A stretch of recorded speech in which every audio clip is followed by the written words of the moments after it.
What's up, pot of PayPal? Quack, quack, quack, quack. Quack, quack, quack. Quack, quack, quack. Okay. All right.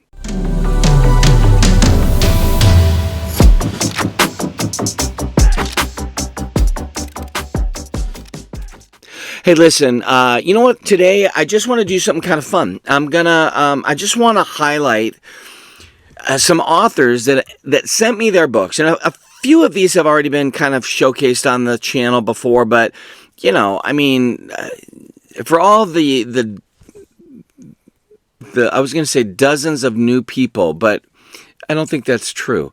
For all of the single-digit amounts of people who have recently subscribed to my channel, I want to show you a couple of books that I'm so pumped about reading. They're on my list for the year here, but I just want to kind of extend some indie love to these folks. There's a couple that might have moved more towards trad pub. We'll see, but I'll do my best. Listen. I do not expect that people are going to send me their books for free, but when they do, let me tell you something. Hi. Oh my gosh, it's like an addiction is being fed. So thank you. Okay, so here's what I want to do. I'm just going to go through a few of these and oh my gosh, I'm so pumped. First, and I just want to bring this guy, Wick Welker. His books, to me, look so freaking cool. Like, I just want in.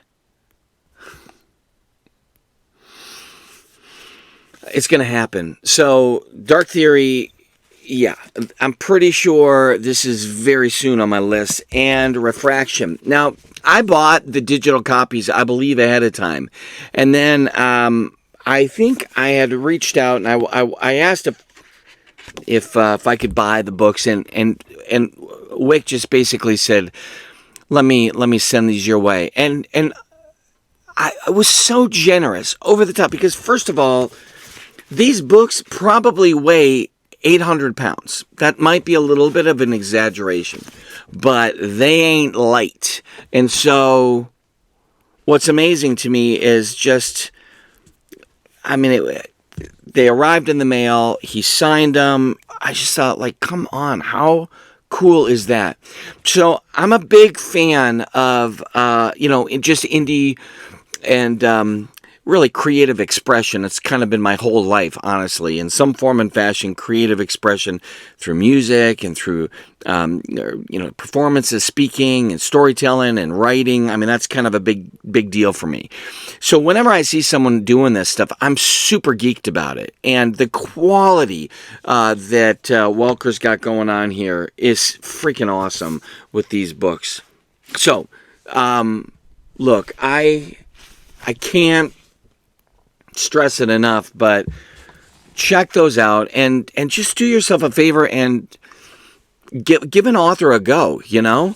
Let me just look at the back here of the Refraction. In 1986, physicist Timothy Strauss hears voices that teach him how to create a space warping engine that will change the world. In 2098, a fighter pilot hears voices that help him fight an authoritarian corporatist regime in the ashes of nuclear fallout. And in 2155, the only self-aware robot on Mars struggles to steer humanity away from a demagogue who speaks from the shadows. Told through a kaleidoscope storytelling across space and time, these three people are connected in ways they could never imagine. And as they pull on the strings of the multiverse, what they can't see is that every villain begins as a savior and every enemy starts as a friend. With the power to refract reality, will they learn that one person can't save the people? That only the people can save the people. I mean, big ideas. Just huge periods of time. It's going to be awesome. So I'm super pumped about that. Here's another one. And this is a recent acquisition. I'm so grateful for Derek Bailey sending the Voidwalker collection. Now, I think I first heard about this from Nico's book review. And I remember watching him reading it, and he was kind of going through the stories and gave a lot of positive feedback about it. And I was so excited. Derek kindly reached out to me and said, hey, I want you to check out my stuff. And I thought, like, that's awesome. Like, please. And I got the book, and so I'm going to get ready to jump into these. It's very unique. I mean, the cover is very unique, and I'm looking forward to checking out this collection of stories because I've heard a lot of good things from them, from fellow booktubers. And I know a couple other people out there got the books and are going to be doing some reviews, but I'm just so pumped that Derek kindly would send this to me. So thank you for that. Yeah, I mean, it's kind of cool. Well, welcome to the manor, where parties with only the finest food and most interesting of people are held. But is this place a paradise or a trap? It's a trap. Are the people here friends or enemies? Is it even real? So the Voidwalker collection packages all 8 parts of the Voidwalker novella series into one combined edition, complete with a new cover art, a preface, and some additional sketch artwork not included in the original Kindle editions of the novella. This is a cerebral adventure that you won't want to skip. And I bought this on Kindle. As well. So, I mean, again, I'm so grateful for their generosity, but I also want to try to support them when I can. And I'm certainly not rich, but I mean, come on. Some of these books are being sold for $2, whatever, $5, 99 cents. I mean, that's not bad. I mean, that's a steal of a deal. So, that's for the Kindle and all that stuff. All right, let's just go on. I want to say just how grateful I am that Palmer Pickering just would even think to send me not just one of her books or 2 of her books, but 3. It's insane. So the Star Children saga, she sent me book 1, which is Moon Deeds. I mean, it's kind of like, what is that? Is that Jesus? All right, Moon Deeds. And then Light Fighter is the second. So I'm like super geeked about this because I think that for me, this is going to be a little bit of a different experience. And I'm loving that idea. And then the third is this book called Heliotrope. And I'm like geeked about this because this seems like immediately right up my alley. And the other ones are going to be kind of cool because they're a little bit, maybe, are they, like, is this my regular fare or is this going to be something a little bit different here? I'm ready for a little bit of a sample. So, I mean, again, first of all, just a shout out of thanks again to Palmer.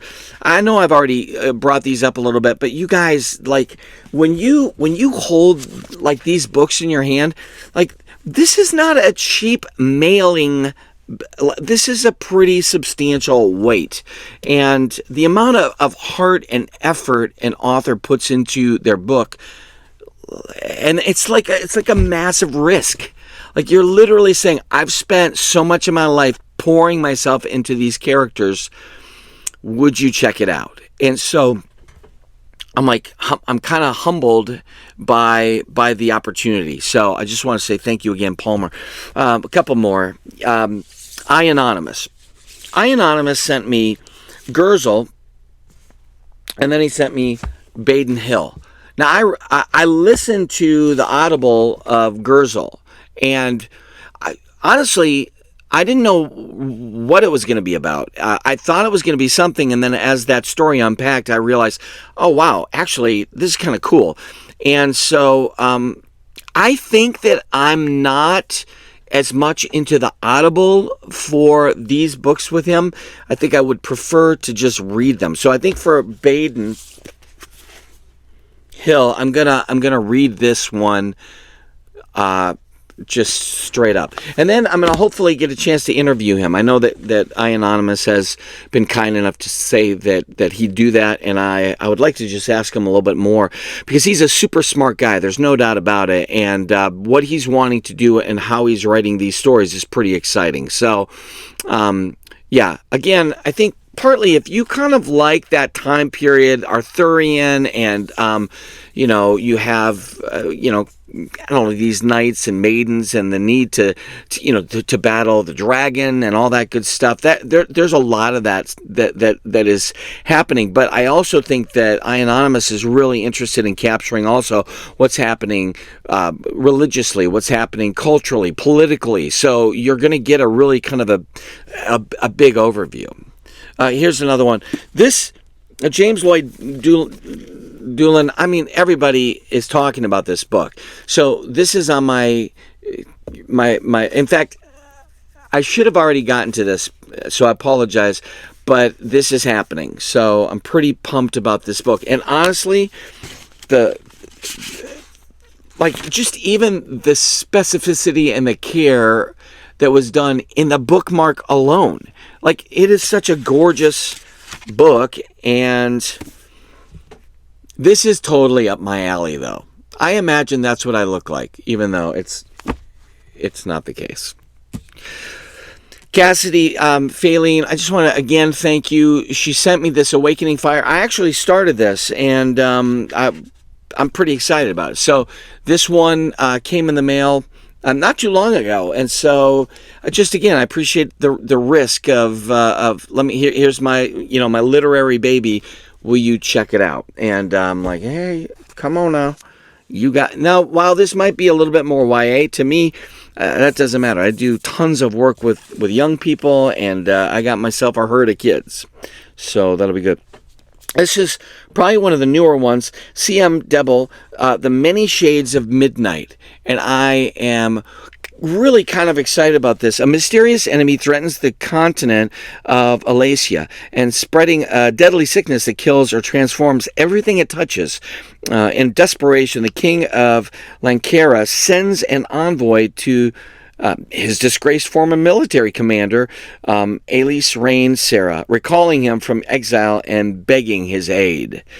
But when Discovery links the contagion to the mining of Assyrium, the most precious mineral resource in Alasia, it pits Alis against the powerful mining syndicates in a conflict that could have catastrophic consequences. So because of the syndicate, will fight to defend their wealth and power, even if the cost is everything and everyone else. Okay, so you know what? This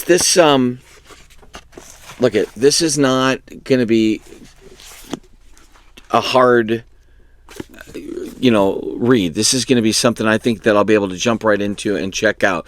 So this is such a great hardcover copy too. It's the naked hardcover, and it just looks fantastic. So anyway, I'm so grateful. Thank you, CM Double. All right, Brian Asher. Listen, this I'm actually super geeked about. All right, so The Fear of Montcroix. Yeah. Just the cover alone is so bad to the bone. After a mission against the Royal Vampiric Court goes horribly wrong, all of the Waywards are slaughtered, all except one. Okay, I'm already like, let's do this. Davian, the last surviving member, must consume potions to mask himself and hide amongst the very people who killed his brethren. And after a decade of living this double life, Davian has resigned himself to his new purgatory, but all will not remain calm for him or the court. Actually, this is going to be kind of cool. So I'm geeked about that one. And this is not like crazy insane long. This might make it on my TBR pile for March. We'll see. March or April. I might sneak that in. And last but not least, from Celadon Press, I think this is just come out. I think it's today. Well, I'm filming this on February 28th. So, Alex North, The Angel Maker. And I started reading the intro here, and it's intense. It's awesome. It's a pretty darn good like preface. Like bam, you're already like hooked. So this is probably a little bit more horror than it is anything else, but maybe a little thriller, a little horror. It's intense. So I'm looking forward to this. Basically, this is the author of Whisper Man, The Whisper Man and the Shadows. So, he's got some traction, and I think Celadon Books they're doing some great stuff. They're putting out great material. So anyway, that's just some of the love I wanted to show to 99%, independent authors, and then the Celadon is that's an arc for me to check out. So look, I just want to have this brief conversation with you. It's easy to pick up a book and to just say, oh, I can't believe that the characters aren't fully developed, or I can't believe they didn't spend more time on the world building, or I can't believe this and I can't believe that. And I think sometimes it's those are tough reviews and things to hear if you're a content creator. And so, because that's been my world forever, it's really going to be rare that you'll see me come on and ever diss a person's work, because sometimes it takes a little bit of rhythm and momentum. What I look for is for authors who are so excited and passionate about their craft that they want to get better and better and better. Not just cranking out stuff just to crank out stuff, but there's something that's at work in them. And I think that you can see that in probably some of your favorite authors. They start getting their niche and they figured it out. That doesn't mean every single book in a series is perfect, not at all. But I just think sometimes it's important to remember that this is what they love, and you're being invited into that. And of course, they want to make a living. Who wouldn't, right? Doing what you love. And so I have a lot of respect for creators, content creators, people who are putting out this expression, this labor of love. It literally is like a child. I can remember just even writing songs thinking, but what if they hate it? And then at some point, as an artist, whether you're an author or a musician, a poet, a theatrical performer, at the end of the day, you have to come to a point where you just say, screw it. I don't care what anybody else thinks. I'm just going to do what I feel like, I'm going to do. Like, you might work on a talk for an entire year, really honing it, tweaking it, crafting it, in and out. I mean, that's what a lot of comedians do even. They're working on their craft, trying to come up with that bit, and then you see the special, and you're like, that's a year sometimes worth of work, a half a year's worth of work. They're trying it and testing it. And you sit down for an hour or a few hours and you read a book or you listen to a song. You're like, oh, that kind of sucked there. I can't believe that they did that. And why did they do that? And there's a part of me that's like, as an author and as a speaker and as an artist, that would say, yeah, okay, maybe it didn't click for you, but I can guarantee you there's tons of people out there who love that. And so all I'm saying is, as a consumer, as a reader, look for the stuff that you love and stay there, go there, be there. But if you don't like it, sometimes it's okay to say, I don't think that's my cup of tea, but wow, how cool is it that they wrote a book, or how amazing is it that they put out an album, or oh my gosh, what a risk to go out there and do that performance. So I don't know. I just felt like I wanted to say that, because sometimes I think it's easy to go through these booktube channels and say, okay, bam, bam, bam, there's the review on that. Okay. But just because somebody might like something doesn't mean you're going to like it. And just because they don't like it doesn't mean that you won't love it. I mean, so in a way, you're free to make that choice and that decision. But just recognize in some ways there's an exchange that's happening. Like, I'm going to entrust to you, the reader, the listener, this part of me. And I think there's something almost kind of a little bit sacred about that. So whenever an author sends me their books, I have a huge elation because I'm an addict for it. But there's a huge part of me that's like, I'm so impressed that they did this. Now, I bought a ton of books from independent authors, and that would be a whole different video, and I love their works. But these were kind of special because I felt like I was entrusted with they're literary babies. So thank you again. And there were tons of others that people have sent, and that's just for another video. This one's already too long. So anyway, check out the description box for all sorts of stuff. There's the Discords, and there's the thises and the that's, the Amazon wish list. And at the end of the day, I love this stuff, and I hope you do too.